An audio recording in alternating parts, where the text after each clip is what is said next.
Horace spent 40 years building a hardware empire in Phoenix, 3 stores that funded a life he expected to share with his family. Instead, he became a primary revenue stream for his adult daughters.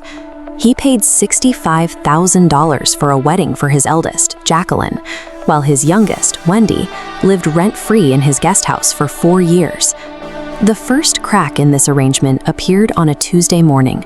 1 month after the wedding, the photographer, Carolyn, called Horace with a trembling voice. She insisted he meet her at her studio immediately, alone, and warned him not to mention the call to his daughter. Carolyn revealed a series of images she'd captured while testing her equipment at the venue.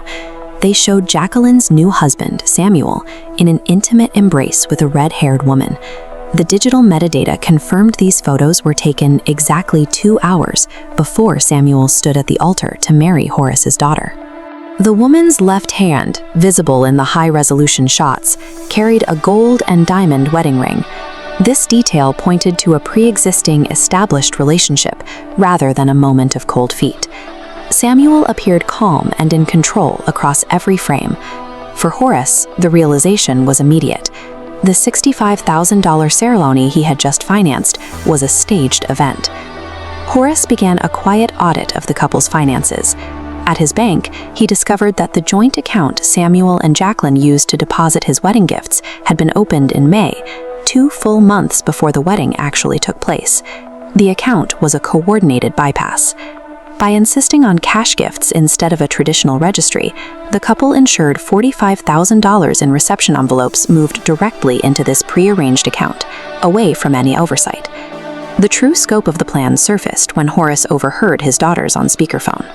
Jacqueline was laughing about a 60-40 split of the wedding cash she had already negotiated with Samuel. She planned to file for divorce in 2 months, claiming half the gifts as hers under Arizona law. Wendy shared her own strategy on the same call. She planned to stay in Horace's guest house for another 6 months, demanding more money and a new car until Horace bought her a condo just to reclaim his property. Horace was the target of a multi-layered extraction scheme. His daughters had moved past emotional connection and into a series of calculated financial transactions. To stop them, he needed a plan that relied on law rather than family loyalty. Horace took the photographer's flash drive and his own financial notes to an estate lawyer. He was no longer looking for an apology. He was looking for a legal perimeter. His attorney initiated the creation of an irrevocable trust. Horace transferred his primary residence, his 3 hardware stores, and his savings into this entity. By doing so, he removed himself as the personal owner of his assets and placed them under the control of a professional trustee. This structure provides a permanent safeguard. While Horace maintains the use of his wealth during his life, the assets bouncing off the trust's legal walls are protected from future inheritance claims. Upon his death, the money bypasses his daughters entirely, following his new ironclad instructions. While a standard will is a common target for lawsuits involving claims of undue influence, an irrevocable trust is a different legal standard.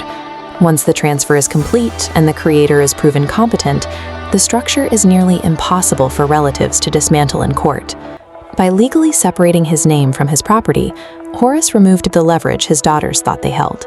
He had secured his life's work through a series of signatures. Horace then turned to the guest house. Under Arizona law, guests who don't pay rent or hold a written lease have limited standing.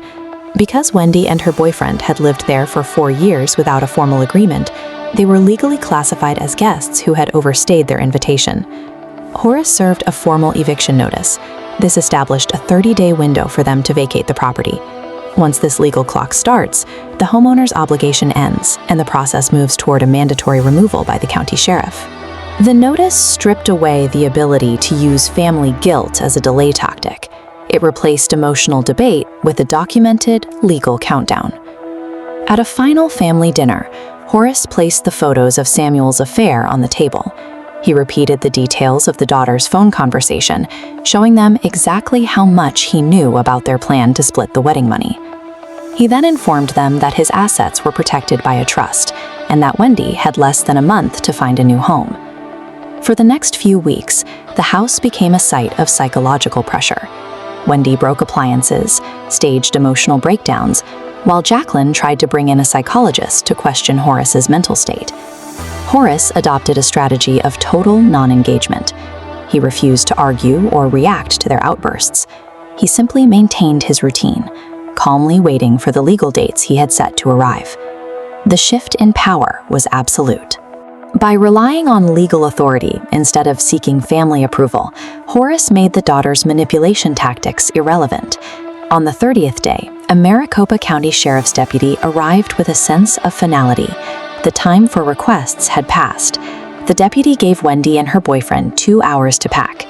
They left with what they could fit into a single car, ending a 4-year residency that had produced nothing but resentment. Jacqueline's situation deteriorated similarly. The scam marriage ended in a divorce that was as calculated as the wedding, but the cash they had schemed to collect was largely consumed by legal fees as they fought over the remaining gifts.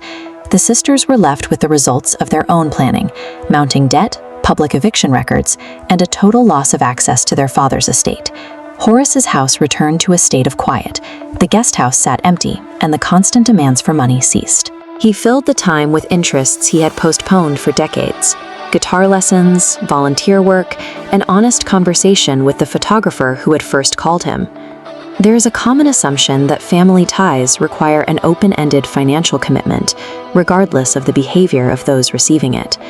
Horace chose to prioritize his own well-being over the expectations of people who saw him as a resource. He reclaimed his life by acknowledging the difference between a family connection and a financial scam.